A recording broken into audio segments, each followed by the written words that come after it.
I'm going to take it here from the second paragraph of chapter 2, Basi 1985. So yesterday I want to just kind of go back for 1 second on a topic that we sort of fumbled yesterday a little bit. So we're just doing the Rebbe's review to get up to chapter 15 so he can explain to us the secrets of chapter 15. In the meantime, he's building up a little review from the original Basi Lagani. He's talked about making a Mishkan for Hashem, that you turn the sheker of the world into the keresh, the beams of the Mishkan. And he said, how do we do this? Through being called Tzivos Hashem. Tzivos Hashem is the idea of being a soldier. And he said, what is like the concept is essentially Masiris Nefesh. This level called Masiris Nefesh, that's really the game changer of whether or not you're going to actually be able to make a Mishkan or not. In other words, if you, God forbid, loosen up and lighten up your level of Masiris Nefesh, you should have let the sheker at some level come in. So the real litmus test of whether or not you're going to actually be able to take this world over and turn it into a keresh, make it into a Mishkan of Hashem, is if you come with the A game of Masiris Nefesh in totality.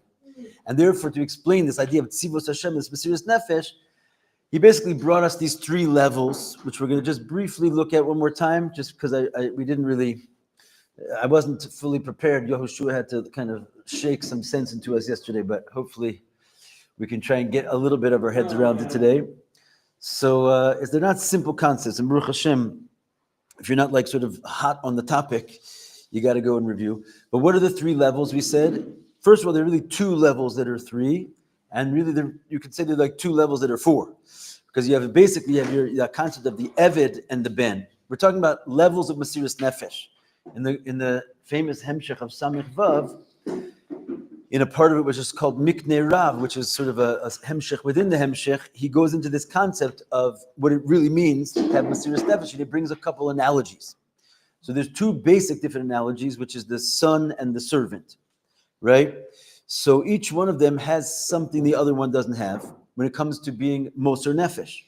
When it comes to the servant, he, in a certain sense, has an advantage in the following way, is that basically an Eved,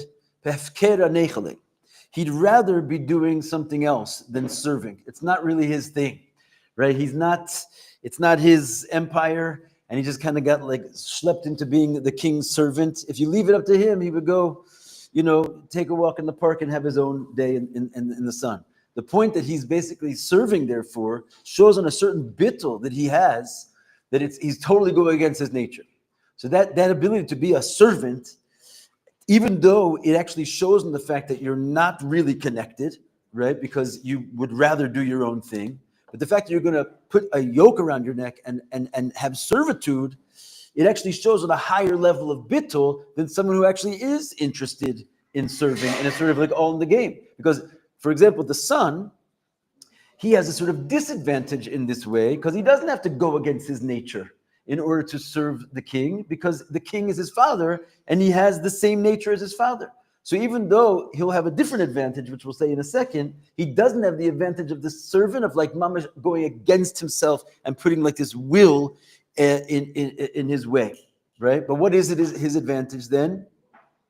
Is that he basically wants exactly what the father wants. He is essentially the father. And therefore, his interest is totally selfless, just like the father doesn't care who gets the job done. He just wants his will to be done. There's a selflessness on the part of the son that as long as his father's will is done, it doesn't matter if he's doing it. Because this servant has a certain self, there's some type of like hana that he gets the fact that he's accomplishing it. So the son doesn't have that chesaron, and therefore he has like in a certain sense a greater bittul to the father because he doesn't care who does it and he'd rather have it done than. Yeah, go ahead, Noam. What's meant by the father doesn't care who gets the job done? The father wants his will to be done, and he doesn't care who gets it done. Right? It's not like his. There's no celebration in the fact that he's going to it. A particular person is going to achieve his will. As long as it gets done, I'm happy that it gets done. So the son has that same kind of experience. He just wants the father's will to be done. He's not having a job that he's going to then be happy if the king finds favor in him or not, There's no like sort of personal tainug in him accomplishing a job like there would be with a servant. A servant gets happiness if the king's happy with him, right? The son doesn't really care if the king's happy with him. He has the father's own will. He just wants what the father wants. So whoever does it is happy. He could delegate as long as it's done. He doesn't care if it's him. He's like in that way more selfless. The struggle to understand how this is definitively so. One perspective is, let's say, the father, the job that wants to be done, it's a job which requires hard work, diligence, and excellence. And he would take a lot of pride if it is his son who does such a job. Instead of You're talking about him looking at the person getting the job done. Yeah. That's a different thing. He might at one day sitting there with his wife thinking, let's see if our son is a good boy or not. That's fine. I'm sure he has a lot of pride in his son. But the point is that when it comes to just getting things done, he's not busy being mechanech his kid and wondering if he raised a good son or not. Now he's dealing with the issues of the kingdom. Things need to get done. As long as they get done, the king's will is fulfilled. He doesn't care if he's going to have nachas in the person that did it or not. In other words, it's a different conversation. He might be surveying his servants and his children and seeing who's good, who's not good. But then there's like business of the country that has to get done. At that point, he's not like interviewing to see who's a good person or a bad person. He just wants the will to get done. In that capacity, the son, because he has the father's will, he's gonna have the same feeling. I don't care who does this. And in that way, he's more selfless. Because the servant would be proud of himself, so to speak, because he's the one getting it done. Because again, he has this little thing where he's an independent agent. So there, in that capacity, the son even has something that the servant doesn't have, and vice versa. Clear? I could continue with infinite amount of questions, but whatever. Was it clear for anybody else? No, it's clear. Okay. No, so let's just dial it up a little bit more, because I said there are two levels which are really eventually could turn into four. So then in this, when it comes to the slave himself, there's two levels of the slave. And we said this yesterday. There's the Eved Ne'eman, the Eved Pashut, right? The fact that the Eved Ne'eman, he's a trusted servant. He's like a more qualified, higher level guy. He's given more fancy jobs. So there is a certain amount of personal tainug that he has in the work because he appreciates the greatness of it. So therefore he lacks that sort of, I'd rather be doing something else and I have no interest, but I'm going to completely subjugate myself. That bittul that we said that the slave has going for him, which is that he has another will, but he's ready to put it away entirely. The Eved Ne'eman has a little bit less of that because he actually appreciates the job that's getting done, and he has like a little bit of a personal tainug for doing it. So he's a higher level guy, just like the son. He's like a higher level guy, but that's actually an impediment to his bittul. And the ultimate level is the son who becomes a servant, right? Which is essentially that he winds up incorporating both levels. And this is, so to speak, the highest level. Now, Maimer is not 100% about this, right? He just mentioned it in passing, but since we mentioned it in passing, and it's like such a fascinating, interesting topic, we'll go into it a bit more. The point he's trying to make is that why is there such a conversation happening about the different levels of bittul and how given over you are? Are you a son? Are you a slave? A son that is a slave? Because at the end of the day, if you don't sort of master that, you're not making a dir b'tachtoni. Because if there's any self involved, whether it's the sense of self that the slave brings to the table or the sense of the self that the son brings to the table, it is an impediment for this total negation which is required for turning the sheker of this world into the crushing of the Mishkan. So therefore he's bringing this. The Tzivos Hashem is the component which gets this done. And there's different levels in Tzivos Hashem. And in a very brief analysis, those are they. Moving on. Like the two steps are kind of like hinted in Avinu Malkeinu. Let me say Avinu first. Sure. Oh. Sure. Okay, let us move on. So we're going to, I think we have this, I don't know if we have the same, so we're going to be here is in chapter 2, the second paragraph starts Yesh Lahosif. Yesh Lahosif, Shekol ha'amr le'el, hu bepratius yosef bedara the ikvas of the Mashiach. This is pretty cool because it's nogeya to us.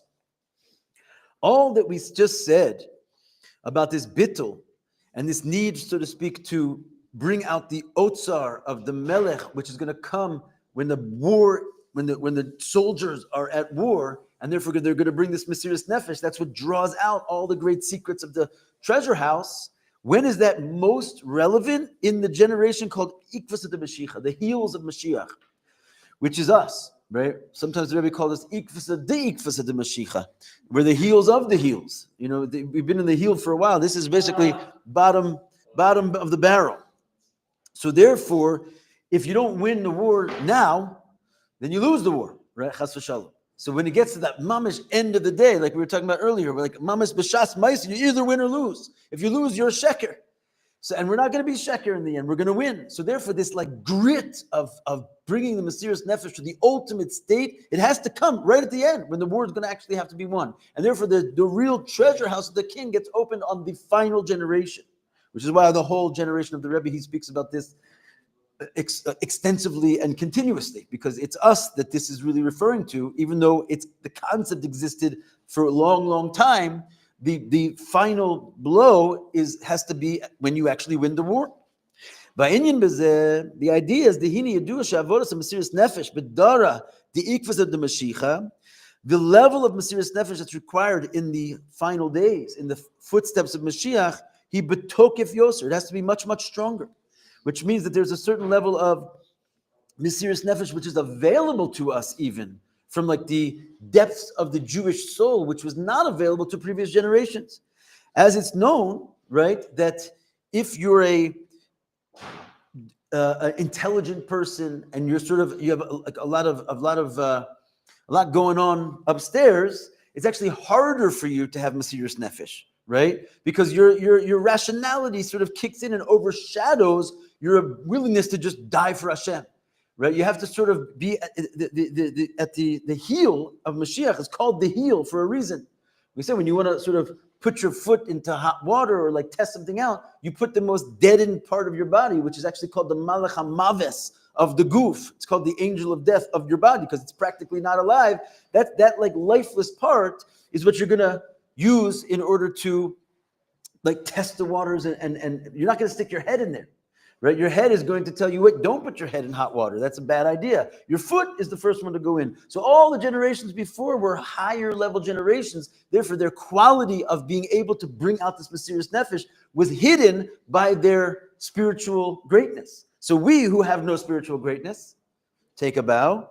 Therefore, what we do have is this kind of clarity of Mesiras Nefesh that we've really never had before. If you think about it, we haven't had an army armed, ready to go die on the front lines for a very, very long time, really, in the Jewish people, right? When's the last time we could think of it? We're just like, we're literally an army. Tzivos Hashem. It's kind of this generation of Jews has put on a completely different hat than we've worn for thousands of years.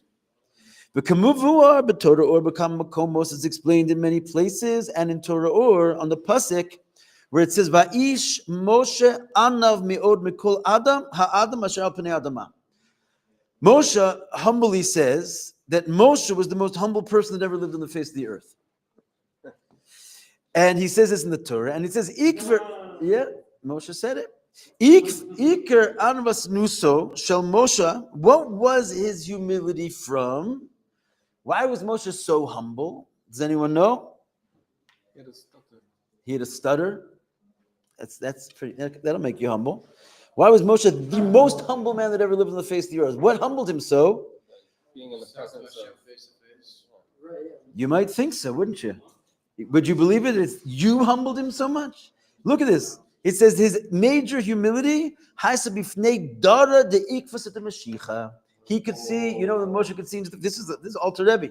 Don't play games with this. This was the reason for Moshe's humbleness. He saw into the future, and he saw there was going to be Jews like us that have nothing going for them. I'm sorry to insult. I mean, we're all wonderful people and everything, but if you have to understand the level that our souls are on, the Alter Rebbe says, that was hundreds of years ago already, the nefesh, the malchus, the asiya, there's like rankings of souls. And basically, depending on the generation you're in, you kind of go down in rank, like from the head to the heel. And we are in the last generation. So our souls are heels compared to an arm, a liver, a leg, a kidney, anything, right?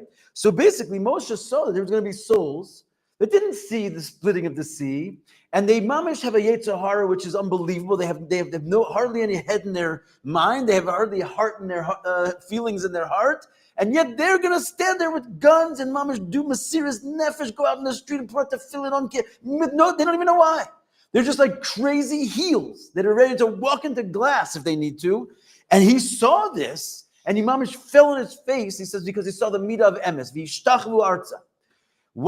What is it in this Jew that he mamish doesn't even see God? He has no idea what's going on. He's willing to give his life for God. He was humbled by this to the extent that he literally bowed his face on the ground and couldn't handle it. And he called himself in the Torah the humblest person that ever lived on the face of the earth because of that. And then he was humbled. He was humbled by this, the quality of a yid that knows nothing and feels nothing, is willing to die for Hashem. It doesn't even make sense. Moshe couldn't be there because, as I said, they're blinded by the light. If you're seeing God in front of you and the sea is splitting, you can hit a rock and water comes out, yeah, you'll die for Hashem also. What's the big deal? There's a God. It's obvious. But if you never saw God and you grew up in a generation, never saw the Rabbi, and you're living with mamash anti-Semitism on every corner, it's easier just to go act like a goy. And what are you doing here? You mamash give your life up, leave your garden, and you come to yeshiva. Why? It doesn't make any sense. Because Moshe Rabbeinu is most jealous of you. Machmas hamasiris nefesh alehem, because of their masiris nefesh, she'omdim betokef bifnei kol hamaniyos vayikuvim. They're standing up against everything that comes in their way. You can't play, you can't eat kosher food over here. You know how many fights you had to have? Your family thinks you're crazy. Oh, not only you're religious, you're connected with this meshugana Chabadnikim. You have to fight against every step of the way to mamash have a basic belief in Judaism. Ubifrat bifnei amaligim. And what is the idea? Not only you're standing tall, but you're standing tall against those who are scoffers. This is a big deal because, in fact, as the Rabbi often points out, the very beginning of the whole Shulchan Aruch, before you get to all the laws, which means don't even begin this process of trying to keep these laws until you read the first one, which is Al Yevosh Mipnei Amaligim. Do not be embarrassed in front of the scoffers. This is like the essence of the whole Torah because they will scoff. They will scoff. They'll tell you you don't make any sense. You're doing crazy things. Why are you going to live in the Middle East? There's a war zone. And the idea is that you're standing strong, right? You're not listening. You're just crazy, basically, because there's not even a Gilei Elokus to sort of urge you along. And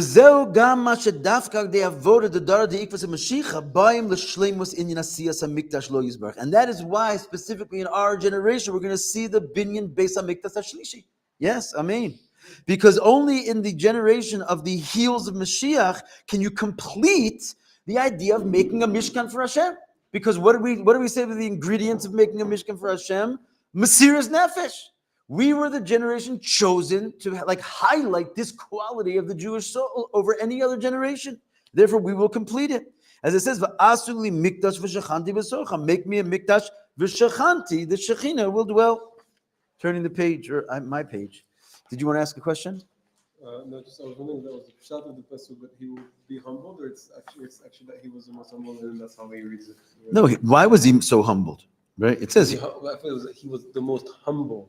he was the most humble. Okay, but then Why was he so humble? Okay, but then to say that he's the most humbled is a different reason. No, he was humble. What made him so humble? Right? What humbled him that he was humble? It's not like two different things. Yeah. I was just thinking it's interesting with the idea of being the heel. Also, like if you want to step forward, the first thing that makes contact with the next step is the heel and actually pulls the whole rest of the body, including the rosh. That's right. To the next place. That's right. That's the Rebbe's last mimer. That the heels lift up the head, right, and basically put like a crown on Mashiach's head himself. Right, the head cannot do it without the Mesiras Nefesh of the soldiers. What's that? If you have the right type of walk, yeah. Okay. Not an ideal. So in other words, when are we going to have this complete shleimus of the Mishkan? Is in the third temple. Rambam, he tells us a little bit about this third temple. The Rambam says, "The mitzvahs asiyas kol batei mikdashos nilmedes ma pasuk va'asuli mikdash v'shachanti b'socha." That even though the pasuk va'asuli mikdash, make me a mikdash and I will dwell within them, is said explicitly about the Mishkan, the truth is that same statement is the standing mitzvah to build all the temples that would ever be, including the final temple, all three temples. In other words, we learn it from the same verse, Asuli Mikdash v'shachanti b'socham. Shenemar b'Mishkan, it was really said to Moshe regarding the Mishkan, Sha'asa Moshe Rabbeinu. Umamshich, and he explains, Rambam, v'chein binyan ha'asi libanos. Not only was the first temple, we were fulfilling that same pasuk, which was officially talking about the Mishkan when we built it, but even the second temple, we were fulfilling that same verse. He says, so too, the future of the temple of the future. Beis HaMikdash HaShlishi. Af al pi shu kasu b'Yecheskel, even though it's written about in Yecheskel, einu meforash u'mavuar. It was not really explained fully there. What he's trying to say is that we don't learn to build a Beis HaMikdash and that we have to build a third temple from the book of Yecheskel. Right? Even though it tells us about what the building is going to look like a little bit. And the people of the second temple built the temple with a little bit of hints based on what it says in Yecheskel. They added some elements of the future temple into the second temple because they had some instruction there what the temple should look like. But he says, the point he's trying to make is, but that's not why we have instruction. We have a mitzvah to build a third temple. It's because of that original pasuk, Asuli Mikdash, which is talking about the Mishkan. When it comes to the third temple, that is the true eternal house. In other words, we mean the true eternal house, because the Beis HaMikdash in general is supposed to indicate the idea of being the eternal home of the Jewish people. And that's why even after it was destroyed, you're not allowed to build a mikdash anywhere else. Because basically it came to the nachala, menucha, v'nachala, it's basically the resting place and the inheritance. Right before that, they did have a mishkan traveling around, and it wasn't designed to be in its permanent home. Once it came to Jerusalem, it's like, this is the permanent. But unfortunately, it was destroyed, then rebuilt and destroyed. So the idea that the third Beis HaMikdash is like the epitome of its eternal home, because it's a building that will never be destroyed. It's an eternal structure. And so what is its eternality based on? We're going to say it's a how much more so. It's a kal v'chomer from Moshe's mikdash, which seemingly was far from eternal, but actually it was eternal. Because you know where's the mikdash of Moshe? It's hanging around. It's sitting under the tunnels of the Beis HaMikdash, mamash the Mishkan in all of its glory, sitting there in perfect form. The kol maisi de Moshe nitzchim. How do we know? Because everything Moshe made lasts forever. So if Moshe's little wood structure with some animal skins is sitting there eternally, so for sure the actual eternal third Beis HaMikdash, which will never be destroyed, we learn from there it's a kal v'chomer that it's eternal. Right, Beis HaMikdash HaShlishi yibani b'meheira b'yameinu mamish, that may be built speedily in our days. All yidei ma'aseinu v'avodoseinu, it's going to be built in our generation through our service, the ikvus of the Mashiach, in the generation of the heels of Mashiach. Why? Shavudas sam hi mitoch mesiras nefesh, because our service is the one of mesiras nefesh. What's he trying to say? The whole concept of a mishkan is the idea of turning sheker into keresh. We learn this from Moshe's Mishkan. Moshe's Mishkan was not as eternal as the one we're going to build. What does that come and tell you? The Mesiras Nefesh, as much as it's 100% requirement to make a Mishkan, the real Mesiras Nefesh didn't exist in those Mishkans because they weren't as eternal, so to speak, as the true eternality of the third temple. And that shows you that therefore our Mesiras Nefesh has some kind of a unique quality over the whole rest of the generations, which is evidenced by the fact that Moshe became humbled by it. And he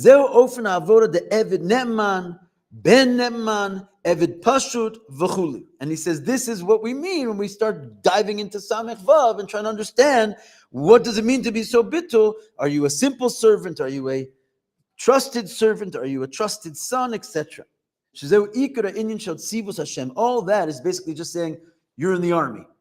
And the truth is, we literally are in the army, right? Like, again, when's the last time we had an army? And as far as I know, except for maybe one little random country, we're the only people on earth today that has a mandatory draft, right? In other words, like, no one asks you if you want to have Mesiras Nefesh. We're going to take you and put you into a uniform, give you a gun, and put you on the front lines, whether you like it or not.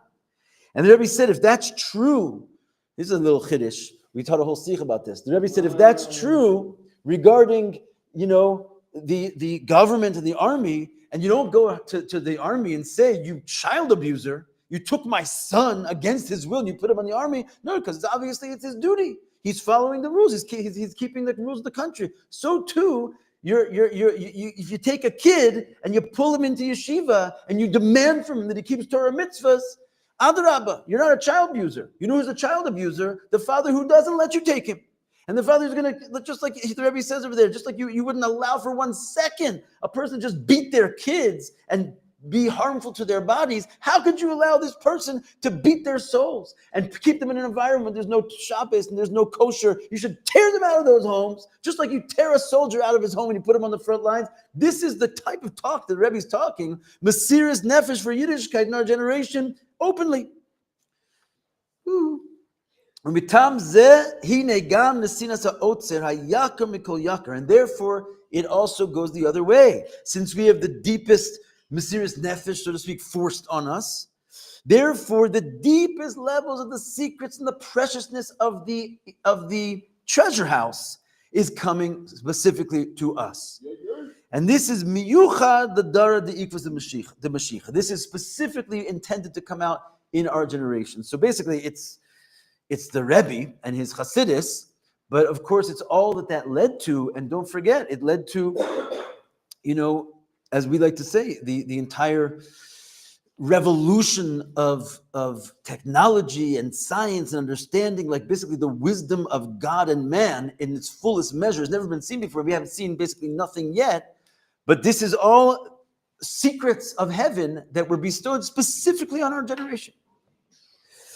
Why? Because of Mesiris Nefesh. So get working, slaves and children of God. Makes more sense now than why Rabbi always says that we are soldiers in Shem's army. Yeah. Yeah. Shimon Cohen said, "Fire cheer."